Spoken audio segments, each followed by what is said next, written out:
Good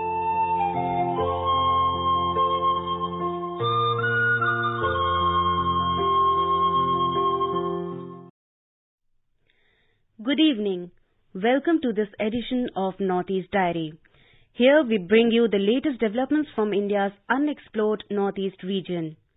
Friends, the people of Northeast carry myriad dreams in their eyes. Today we will bring you tales of unfettered determination that has led to achieving goals. A mountaineer from Meghalaya dreams of bringing laurels to his state, and two youngsters from Mizoram made it their mission to get into the Indian Army. In our heritage section today, we will also learn how rice is cultivated in the traditional way of the Apatani tribe of Arunachal Pradesh.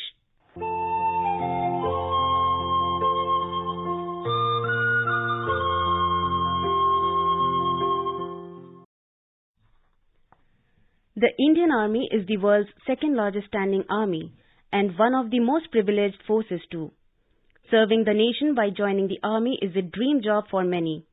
Sometimes, for many, nurturing the dream to join the Indian Army has become the toughest one.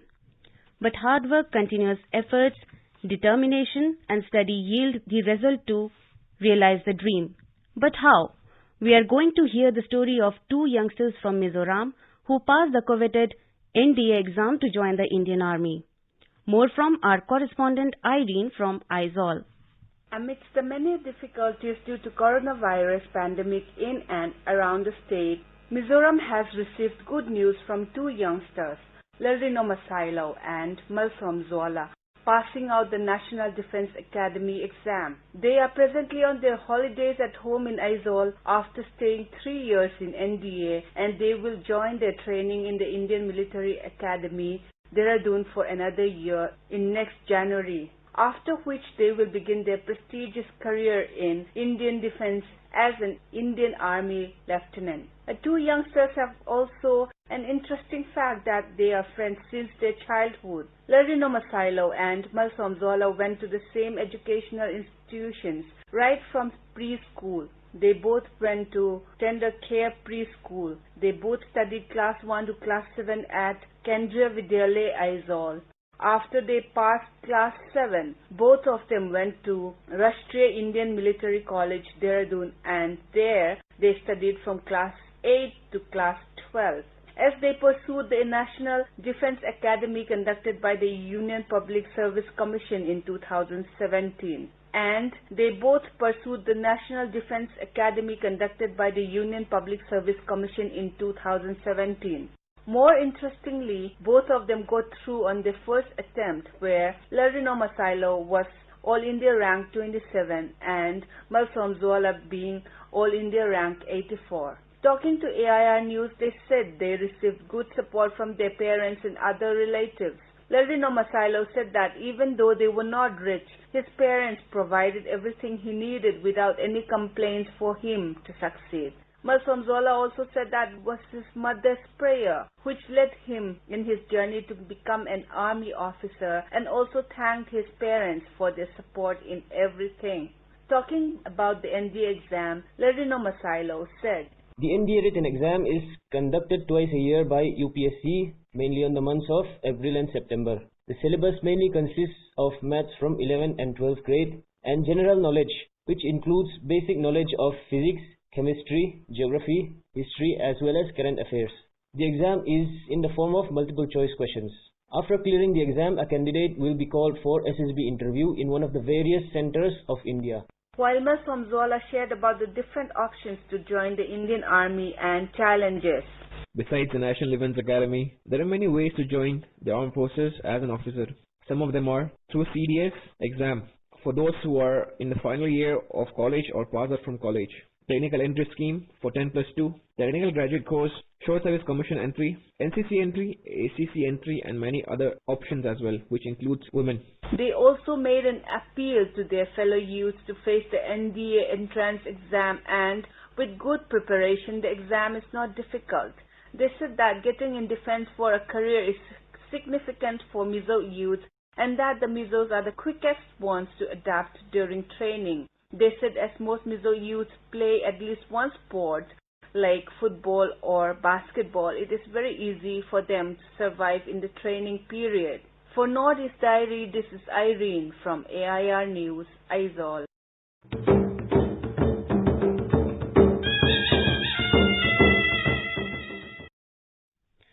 Meghalaya is known for its stunning vistas. However, inhabiting this land of hills and waterfall is a man who wants to see no mountain left unconquered.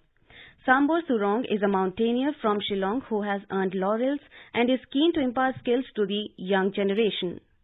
Sambor Surong's tryst with mountaineering was in 2010 when he did his first course. From then on, he has gone on to complete multiple courses, winning various awards and getting certified as an instructor. Recently honored with a participation certificate by the Guinness World Records for most photos of people mountaineering uploaded to Facebook, Surong's journey has not been easy. He has had to overcome multiple hurdles, including a spinal injury that threatened to leave him permanently crippled and struggling to make ends meet after his resignation from IIT Kanpur. So I started my mountaineering career in 2010. I did my basic course in Manali, Atal Bihari Vajpayee Mountaineering Institute. So during the course also I achieved one award, Keep the Himalaya Clean Award. And after this course I got a chance to do the first Indian Kharchakun peak. The height of the peak is 6,632 meters. I was the only one from Northeast and the youngest participant at that time. And after I was done with my basic, advanced and mountain method of instruction, then I worked in IIT Kanpur as a physical instructor. During the course of his career, Surong has saved the lives of many students. He has been offered jobs all over the country and abroad, but has declined all of them since he wants to stay in Meghalaya and help groom young mountaineers. Why I choose this mountaineering? After I fell down from 40 feet, I broke my spinal cord, and then I was into depression for 1.5 years. So best thing is like you make yourself happy. Number one is you should have a strong willpower and faith. If you have faith in God, then everything will be cured. I got an offer to work in Leh Ladakh also. They offer me 2 lakhs, 3 lakhs. I'm not after money because I want to share my talents to the youth.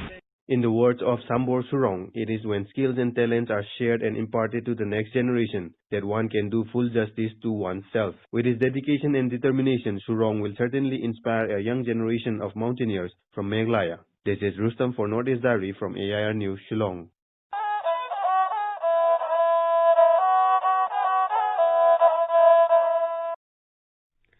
With the objective of doubling farmers' income and supporting the farmers in fetching higher income from livestock rearing, Tripura Center of the Indian Council for Agricultural Research (ICAR) has developed a unique variety of chicken named BND. The researchers observed that the variety can yield a high quantity of meat in mature age and double the number of eggs during its egg-laying age. More from our Agartala correspondent, Reena. BND is dual-type multicolored bird developed for rural poultry farmings in the northeastern region, especially Tripura. The chicken can be used both for egg and meat purposes. ICAR officials said BND chicken is a breed of 3 varieties of chicken which are found in 3 different climatic conditions. BND chicken is the byproduct of commonly found colored broiler, native breed of Tripura, and a Dalham red breed which is exclusively found in Hyderabad. Talking to AIR News, ICAR senior scientist Vinay Singh said that the bird looks quite similar to the native breed and gives almost double output. ICAR Tripura Center has developed a dual-type variety especially for rural poultry farming. BND developed by the crossing of color broiler, native and Dalham red. It is dual type of birds. It is mainly developed for backyard poultry farming. We are going to propose this variety for release through Government of India. We hope this variety will be in future will be released by Government of India, and it will be very big achievement for ICAR Tripura Center, and it will be very beneficial for whole Tripura state. The BND class is dual type. It means it can be used as a meat as well as egg purpose, both. The egg production around 150 to 170 eggs per year and body weight around 3 kg, so it is better for dual type. Mr. Vinay further said that as of now, 60,000 chicks have been distributed among the local farmers. According to a survey conducted by the ICAR, the performance of BND chicken is very good and well adapted in Tripura agroclimatic conditions. For Northeast Diary, this is Reena Nongmaitem from AIR News, Agartala.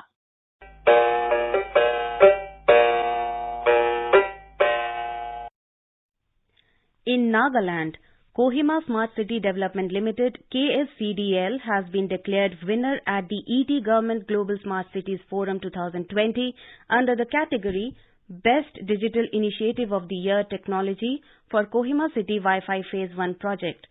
etgovernment.com Global Smart Cities Forum 2020 has been instituted to recognize the outstanding work done by government and private entities to transform our smart cities into citizen-friendly futuristic cities. The focus will be on celebrating innovative ideas, smart governance, sustainable solutions and cutting-edge execution that enrich the overall lives and experience of citizens. Our Kohima correspondent Asuno has filed the details. The Kohima Smart City has won the Best Digital Initiative of the Year Technology for Kohima City Wi-Fi Phase 1 project. The award has been declared at the ET Government Global Smart City Forum 2020. The Wi-Fi project, which kick-offed in August 2019 and launched in November 2019, completed in a record time of just 4 months. The KSCDL has activated Wi-Fi hotspots in 51 locations of Kohima, along with 2 smart kiosks as part of the Kohima Wi-Fi Phase 1 project. The main objective for the project is to provide internet access for the masses in public locations at a cheaper cost and instant access to data for emergency services. In a hilly terrain like Kohima, where 3G or 4G data becomes inconsistent, the Wi-Fi hotspot provides alternative internet connectivity to the citizens and tourists. The unique innovation in this project involves a customized smart kiosk installed in 2 locations of Kohima. The kiosk features a locally branded UI where visitors can get information on the restaurants, hotels, and places to visit around Kohima. About 1,03,602 users have registered till date, and data usage is currently running in a double-digit terabytes. For Northeast Diary, this is Asuno from AIR News, Kohima.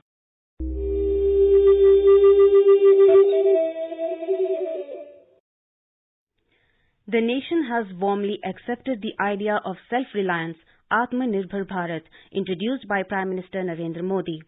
In a remote district of Manipur state of northeast India, a brilliant NIFT graduate left a plum job in the national capital to start a unique business in the state, turning aluminium scrap into useful products. His endeavors have brought job opportunity to others and provided local-made materials to many manufacturing industries.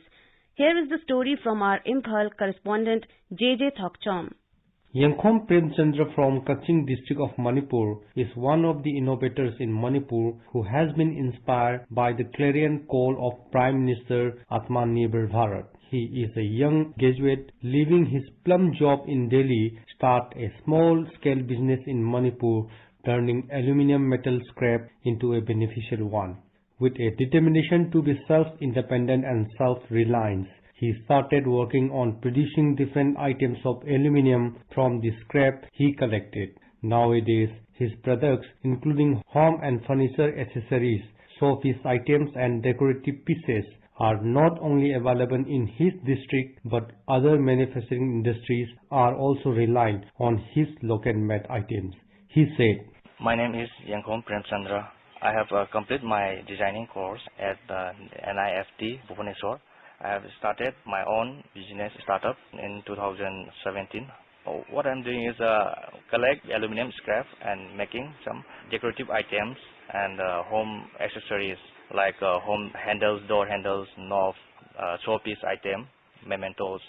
While I was working in Michael Aram Design India, I just saw what they're doing, and then I just feel that, we also can do that in Manipur. In Manipur, there are so less manufacturing companies. Most of us are consumers, not the producers. If we want to be self-independent, we have to be a producer. So our Prime Minister introduced Atmanirbhar, so we are more aware about startups and all.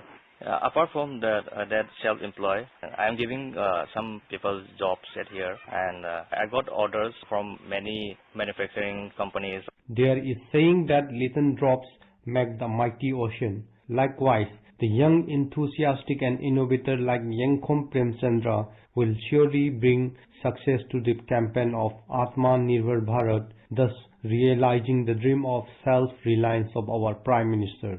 JJ Thoksam from Imphal for Northeast Diary, AIR News.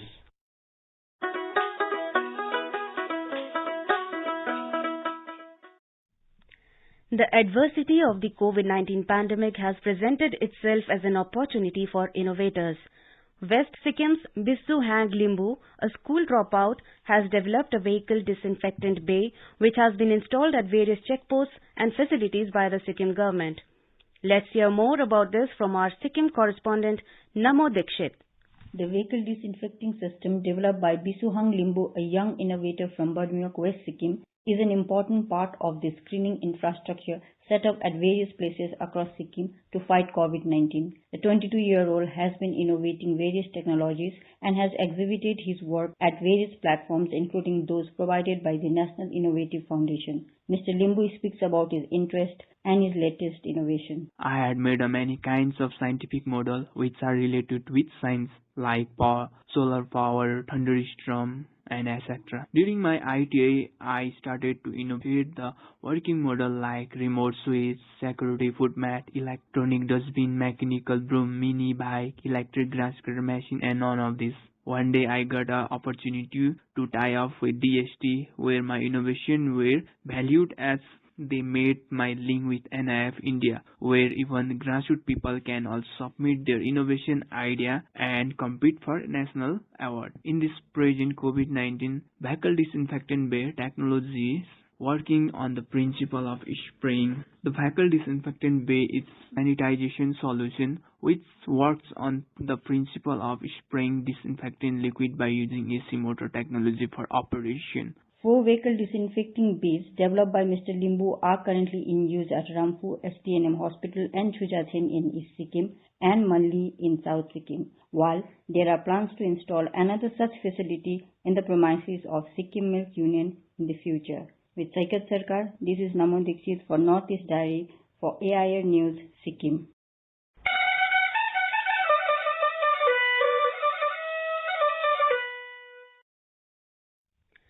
Friends, today we have an interview with Bhaskar Phukan, who is Director Technical, Numaligarh Refinery Limited. The interview is by our Guwahati correspondent Manas Pratim Sarma.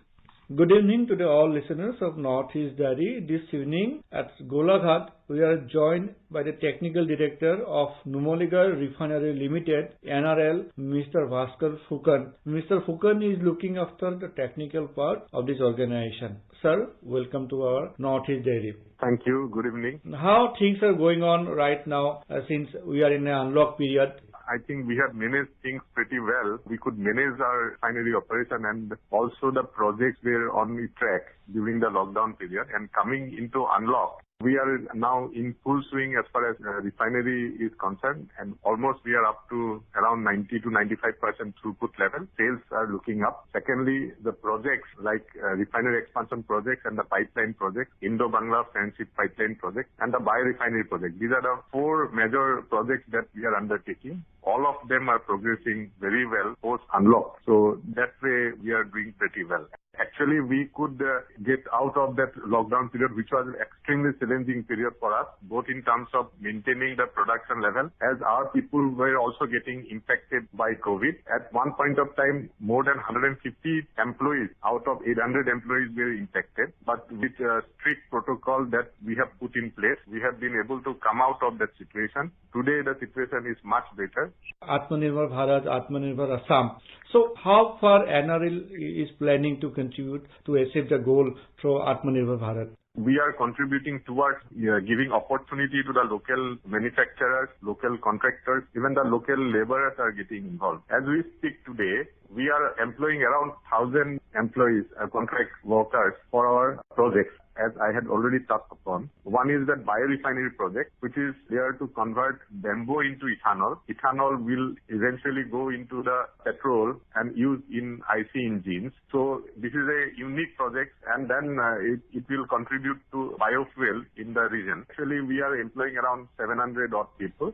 And in the main refinery project, which is about to begin, some preparatory activities are underway. Around 400 people are working there. So that way around 1100 people are already working at the site on a continuous basis, and contractors are also getting mobilized. So that way the project is in full swing. This year itself, we have a plan to procure around 350 crores of material. So our people, our Indian vendors will have an opportunity to supply this. Next year, that amount goes up to around 6,000 crores. That way things are looking up. During lockdown, several people who were working outside Assam, eventually, they had to return to their states. Are you also engaging them? NRL is heavily invested on the skill development. That has enabled us to engage maximum local people in our project. So we did a aggressive skilling activity last 4-5 years. Then we have created pool of skilled workers like welders, fitters, wiremen, like that. We have created a very large pool of local people who are now getting benefited out of the projects that we are executing. Since you are working for a long time in this sector, how this COVID pandemic situation might have, affect the oil and natural gas sector, specifically in Assam as a whole? Let me start from the global context. Right. As you have seen, there was a demand destruction to start with. There are a lot of debate going on. On the long run, actually, people will see an energy transition. Some countries, it will happen faster than in India. So one of the key areas which will transit from the fossil fuel to EVs, electrical vehicles. So there are two variants of electrical vehicle again. One is called FCEV, that is a fuel cell electric vehicle, which will primarily use hydrogen will be put into that. So fuel cell will convert this hydrogen into electricity, and that will eventually run the vehicle. These are the two major segments. That is pure EV, which will be a battery, lithium-ion battery driven EVs, and one is FCEV. Be aware of both the things. So you will be happy to know that NRL is already producing around 48,000 metric ton of hydrogen, which of course is being utilized today to produce that BS6 grade of fuel. In the future, if the demand for auto fuel drops and we were to migrate to hydrogen-based economy, then probably we are already equipped because we are already producing hydrogen. We have to only see how this hydrogen will be supplied to the people where it is required. See, this is one area. Secondly, with our new refinery that is expansion coming, we'll produce another 70 TMT of hydrogen. So that both the hydrogen production combined actually unlocks a lot of opportunities in future. Secondly, taking into consideration the energy transition into view, we have already invested in biorefinery, as I have told. So we will produce around 50,000 metric ton of bioethanol. So from bamboo as feedstock. So those will go for blending with MS. So definitely that is another way to look at it, and it will also save lot of foreign currency because lot of crude is getting imported, and you can imagine something which is domestically produced will replace the requirement to import crude to that extent. You have already mentioned about the skill development aspect. Would you please elaborate with what are the thrust areas in skill development? Yeah, as we are embarking on this refinery expansion project, you can imagine lot of skilled workers will be required. As you know, refinery mostly centers around the mechanical, instrumentation and electrical jobs. So those skills were not very easily available in this part of the country. So we have invested in skill development activities. Particularly, we have invested in ITIs. We have created one ITI, revived or created, whatever you may say, in the Golaghat, so that the local youths were trained in that what you call welding technology and wiremen. Wireman is the one who does the electrical job. We earlier had also invested in ITI of Jorhat. So that way we were invested in those skill development activities way back from maybe since last 4-5 years. So that way we had created a lot of pools where these people could have participated in mechanical, electrical and instrumentation jobs, which are the backbone of the refinery expansion. And finally, what would be the new initiative from your end in coming days? We are also heavily invested in the transition to digital kind of a refining. So you will be happy to know that NRL is one organization. We were always in the forefront of IT applications. We started as a refinery who used ERP from the very inception when we started our operation in 2000. We were the refinery who had the DCS system, that is the core of the refinery operation from day one itself. We had started with terminal automation system when we started. But those were working in silos, as you can see. But it was now that with the advent of AI, ML, all those applications can run only when we digitally captured information are put in one platform, so that interplay can be utilized to build analytics, and then that analytics are used for increasing reliability. I am happy to inform you that NRL is one of the refinery who is termed as at least the Asia Pacific best on the energy use among the peers. That means there is an organization called Solomon who does benchmarking of all the refineries in the same category of refining sector with same complexity and all. Mr. Phukan, you gave us time and you gave us valuable inputs on NRL activities. Thanks a lot to all the listeners from Golaghat. Thank you. Thank you. चलो मिलकर एक शुरुआत करें, चलो एक फैसला आज करें, मास्क नहीं तो टोकेंगे, कोरोना को रोकेंगे, चलो एक इरादा करते हैं, चलो कुछ वादा करते हैं, मास्क नहीं तो टोकेंगे, कोरोना को रोकेंगे।